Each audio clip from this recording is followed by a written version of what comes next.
When love breaks through, a powerful conversation. Michael stared at the ceiling of their bedroom, listening to the soft breathing of his wife Sophia beside him. The digital clock on the nightstand glowed to 47 a.m., but sleep felt impossible. 3 months had passed since they last had a real conversation, and the silence between them had grown thicker than the walls of their home. He could feel the invisible barrier that had somehow built itself between them. Brick by brick, day by day, Sophia shifted in her sleep, unconsciously moving further away from him. Even in her dreams, she seemed to be creating distance. Remembered when they used to sleep tangled together, when her head would rest on his chest and her arm would drape across his stomach. Now they lay like strangers sharing a bed, each claiming their own side as if an invisible line divided them. The morning routine had become mechanical. Sophia would wake up first, shower, and prepare breakfast while Michael got ready for work. They would exchange brief words about schedules and responsibilities, but nothing deeper. The spark that once made them laugh together, dream together, and plan their future together seemed to have vanished completely. Michael worked as a software engineer at a tech company downtown, and the demands of his job had steadily increased. Over the past year, new projects, tight deadlines, and pressure from his boss had consumed more and more of his time and energy. He told himself he was working hard for their future, saving money for the house they wanted to buy, building a career that would provide security for the family they hoped to have someday. Sophia taught kindergarten at the local elementary school, and she poured her heart into her work with the children. She would come home with stories about her students, excited to share the funny things they said or the progress they were making. But somewhere along the way, Michael had stopped really listening. He would nod and make appropriate sounds while checking his phone or thinking about work problems that needed solving. The distance between them had grown so gradually that neither of them had noticed it happening until it was too late. Small moments of disconnection had accumulated like dust, settling into the corners of their relationship until the whole house felt covered in a layer of neglect. They still said, "I love you," before leaving for work. But the words felt hollow, spoken out of habit rather than genuine feeling. Michael remembered their early days together, and they would stay up late talking about everything and nothing. Sophia would share her dreams of making a difference in children's lives, and he would talk about the apps he wanted to develop that could help people. They would plan weekend adventures, surprise each other with small gifts, and find reasons to celebrate ordinary moments. Now their weekends were spent on separate activities. Sophia would visit her sister or work in the garden, while Michael would catch up on work emails or play video games. They would exist in the same space, but live separate lives, like roommates who happened to share a last name. The breaking point came on a Thursday evening when Sophia had prepared his favorite dinner, hoping to create a moment of connection. She had lit candles and opened a bottle of wine, setting the table with their good dishes. When Michael arrived home, he barely noticed the effort she had made. He sat down, ate quickly while scrolling through his phone, and then retreated to his home office to finish a project. Sophia sat alone at the candlelit table, watching the wax drip down the candles as tears dripped down her cheeks. She realized that she felt lonelier sitting across from her husband than she did when she was actually alone. The man she had married, the one who used to notice when she changed her hair or wore a new dress, seemed to have disappeared. That night, as Michael finally came to bed after midnight, Sophia made a decision. She could not continue living like this. Something had to change, or they would lose each other completely. The love that had brought them together was still there, buried beneath layers of routine and neglect. But it would take courage and commitment from both of them to dig it out. The next morning arrived with an unusual heaviness in the air. Sophia woke up before her alarm, having spent most of the night staring at the ceiling and rehearsing the conversation she knew they needed to have. She watched Michael sleep peacefully beside her, his face relaxed and young-looking in the early morning light. For a moment she remembered falling in love with that face, but the memory felt like looking at an old photograph of strangers. Michael stirred and opened his eyes, immediately reaching for his phone to check messages. This simple action, so automatic and thoughtless, was exactly what Sophia could no longer tolerate. She gently placed her hand over his phone, preventing him from picking it up. "Michael, we need to talk," she said quietly, her voice steady despite the storm of emotions swirling inside her chest. He looked at her with surprise, as if he had forgotten she was there. "Can it wait? I have an early meeting, and I need to check if there are any urgent emails from the team." "No, it cannot wait," Sophia replied, sitting up in bed and pulling the covers around her shoulders. "We have been putting this conversation off for months, and I cannot do it anymore." Something in her tone must have registered with him, because Michael set his phone down and turned to face her. He could see the exhaustion in her eyes, the way her shoulders sagged with the weight of unspoken words. "Sophia, what's wrong? You seem upset about something?" The question almost made her laugh, but not with humor. How could he not know what was wrong? How could he be so disconnected from her emotional state that he had to ask? "Michael, when was the last time you really looked at me? Not just glanced in my direction, but actually looked at me and saw me?" Her voice remained calm, but he could hear the pain underneath. He started to respond quickly, defensively, but she held up her hand to stop him. "When was the last time you asked me about my day and actually listened to my answer? When was the last time we had a conversation that did not involve schedules, bills, or household tasks?" Michael felt a sinking sensation in his stomach.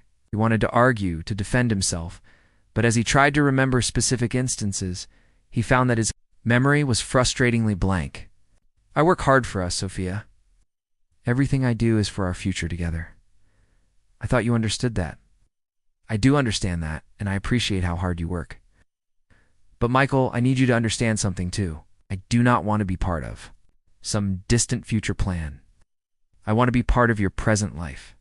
I want to be married to you now, not to some theoretical version of you that might have time for me someday." Her words hit him like cold water. He had been so focused on building their future that he had forgotten to live their present. "I feel like I am married to a ghost," Sophia continued, her voice beginning to shake. "You are physically here, but you are not really here. Your mind is always somewhere else, planning the next project, solving the next problem, checking the next message. I have become background noise in your own life." Michael reached for her hand, but she pulled it away gently. "I have tried to be patient. I have tried to understand the pressure you are under at work. I have tried to support you and give you space. But I cannot keep pouring love into a relationship where I feel invisible." "You are not invisible, Sophia. I love you more than anything." "Then show me," she whispered, tears finally spilling over. "Show me that I matter more than your phone, more than your projects, more than your endless to-do lists. Please show me that. The woman you married is still important to you." Michael felt his chest tighten as he realized how much pain he had caused without even noticing. He had been so busy trying to be a good provider that he had forgotten how to be a good husband. "I do not know how to fix this," he admitted, his voice barely audible. "Neither do I," Sophia replied. "But I know that we have to try, because the alternative is losing each other completely. And I am not ready to give up on us yet." The conversation that morning changed everything and nothing all at once.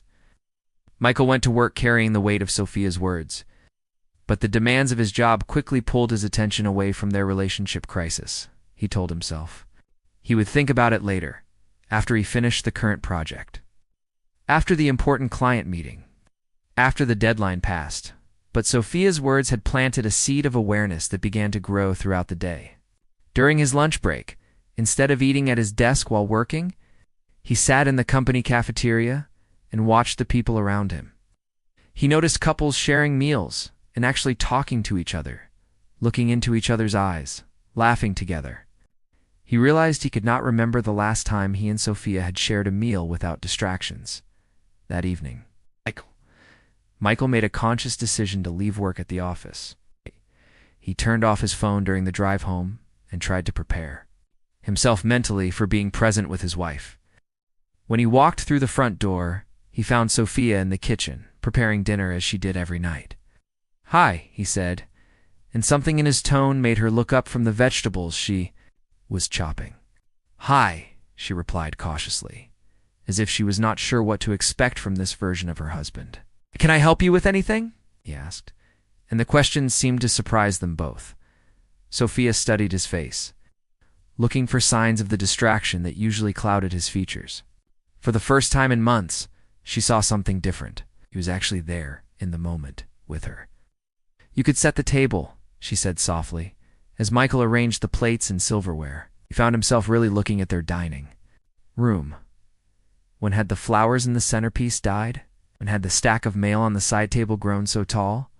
When had their home started to feel more like a place where they slept rather than a place where they lived?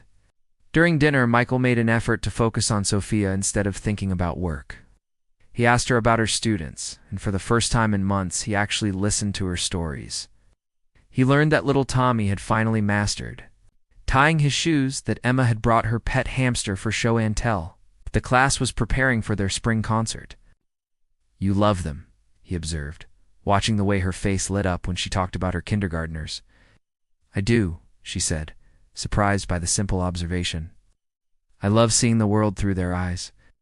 Everything is new and exciting to them. They ask questions about everything, even things that seem obvious to adults." "What kind of questions?" Michael asked, genuinely curious.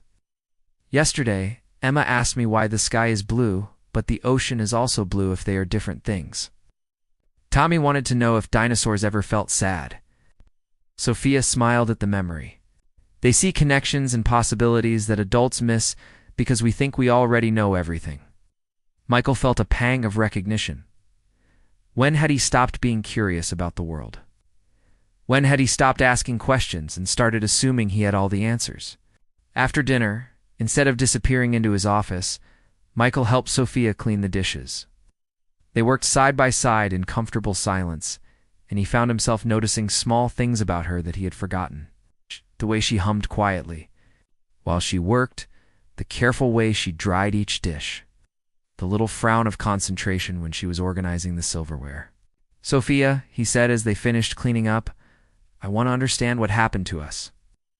I want to understand how we got so far apart without me even noticing." She turned to face him, dish towel still in her hands. "I think we stopped paying attention to each other, got so busy with our individual lives that we forgot we were supposed to be building a life together." "I thought I was building a life for us," Michael said. "I thought working hard and being successful was the same thing as being a good husband." "Success is not just about career achievements, Michael. Success in marriage is about showing up for each other day after day in small ways and big ways. It is about making your partner feel valued and loved and seen." That night, they sat on their couch together, not watching television or looking at their phones, but actually talking. They talked about their hopes and fears, their dreams and disappointments. They talked about the distance that had grown between them and their desire to bridge it. The next few weeks were not easy. Changing. Ingrained habits and patterns required constant effort and intention from both of them. Michael struggled with the urge to check his phone during conversations, and Sophia had to resist the impulse to protect herself emotionally by maintaining distance. They decided to establish new routines that would help them reconnect. Every morning, they would spend 10 minutes over coffee talking about their plans for the day and how they were feeling. Every evening, they would take a walk around their neighborhood, leaving their phones at home and focusing on each other. Michael began to see how much he had missed during the months of emotional absence. He learned that Sophia had been dealing with a difficult parent at school who constantly criticized her teaching methods. He discovered that she had been worried about her mother's health, but had not felt comfortable sharing her concerns with him because he always seemed too busy too. "Listen, I am sorry," he told her one evening as they walked past the park where they used to have picnics when they were dating. "I am sorry that you have been carrying all of this alone." "I did not want to burden you," Sophia replied.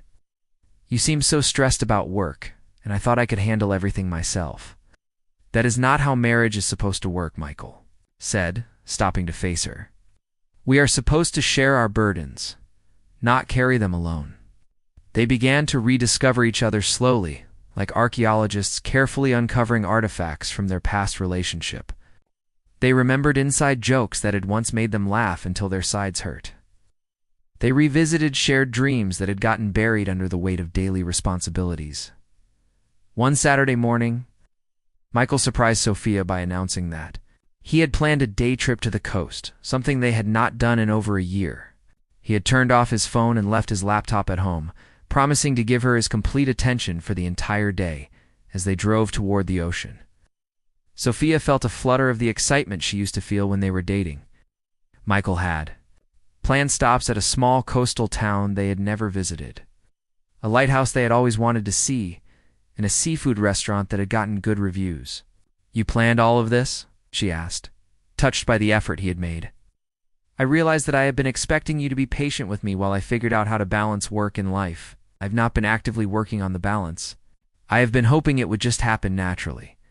At the lighthouse, they climbed the spiral staircase to the top and looked out over the endless expanse of blue water. The wind whipped through Sophia's hair, and Michael found himself really seeing her beauty for the first time in months. "I miss this," he said, not referring to the view, but to the feeling of being completely present with her. "I missed you," she replied, reaching for his hand. That evening, as they sat on the beach watching the sunset, they talked about their future in a way they had not done in years. Not the practical aspects of mortgages and career advancement, but the emotional landscape of their shared life. "I want to have children with you," Sophia said, her voice barely audible over the sound of the waves. "But I want to have them with the man I married, not with a stranger who happens to share my bed." Michael felt the full weight of what they had almost lost. If he had continued on his path of emotional absence, he might have missed out on the most important things in life. He might have gained professional success, but lost the woman he loved. "I want that too," he said, "and I want to be the kind of father who is present for his children, who listens to their stories and asks about their dreams." "What changed?" Sophia asked. "What made you realize that things needed to be different?" Michael thought about the question carefully. "I think I realized that I was living like I had unlimited time to fix our relationship later.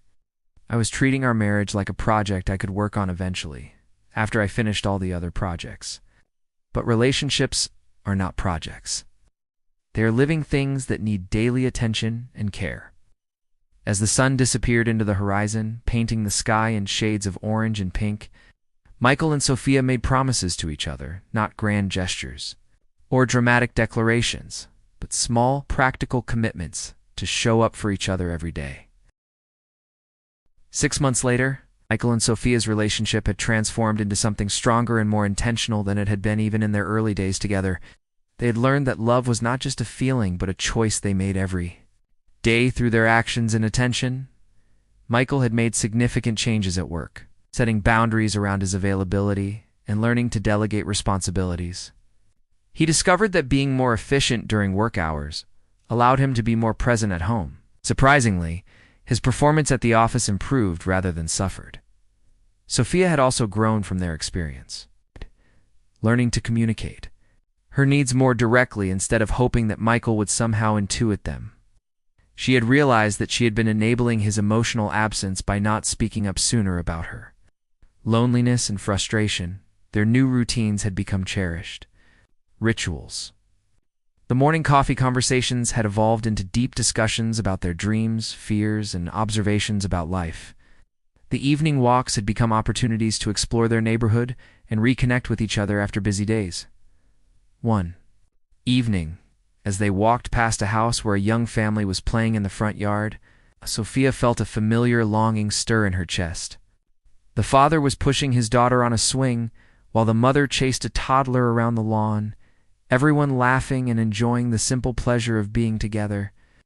"I think I am ready," she said to Michael, who followed her gaze to the happy family. "Ready for what?" he asked, though he suspected he knew what she meant. "Ready to start trying to have a baby?" she said, her voice filled with hope and certainty. Michael stopped walking and pulled her into his arms right there on the sidewalk. "Are you sure?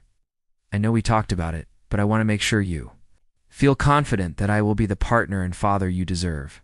"I am sure," she said, standing on her tiptoes to kiss him. "I am sure, because I have seen you change. I have seen you choose us over and over again. I have seen you become the man I always knew you could be." That night, they sat on their couch, making plans for their future family. They talked about the kind of parents they wanted to be, the values they wanted to instill in their children, and the traditions they wanted to create. I want our children to see what it looks like when two people love each other well, Sophia said. I want them to know that love is not just about the big romantic gestures, but about the daily choice to pay attention to each other. I want them to see that problems can be solved through honest communication, Michael added. I want them to know that it is okay to make mistakes as long as you are willing to learn and grow from them. As they talked, Michael reflected on how close they had come to losing everything. If Sophia had not been brave enough to confront the distance between them, if he had not been willing to examine his priorities and make changes, they might have become one of those couples who live parallel lives until they eventually drift apart completely. Thank you, he said suddenly, interrupting their planning. For what? Sophia asked. For not giving up on us. For fighting for our marriage, even when I was not fighting for it myself. We fought for it together, she corrected. It took both of us to create the distance, and it took both of us to bridge it. 1 year later, Sophia was pregnant with their first child. As Michael placed his hand on her growing belly, he marveled at the journey that had brought them to this moment. They had learned that love was not a destination but a daily practice, not a feeling to be waited for, but a choice to be made. The child growing inside Sophia would be born into a home where love was demonstrated through presence, attention, and intentional care. The baby would see parents who prioritized their relationship and who had learned that the most important work they could do was the work of loving each other well, as they prepared for parenthood. Michael and Sophia knew that new challenges would test their commitment to each other. There would be sleepless nights, financial pressures, and the stress of raising children in a complex world. But they also knew that they had built a foundation strong enough to weather whatever storms might come. Their love story had been tested and had emerged stronger. They had learned that when love breaks through the barriers of neglect and indifference, it creates something more beautiful and enduring than what existed before. They had discovered that the most powerful conversations are often the ones that require the most courage to begin. Their journey had taught them that marriage was not about finding the perfect person, but about choosing to love an imperfect person, perfectly, day after day, choice after choice, conversation after conversation,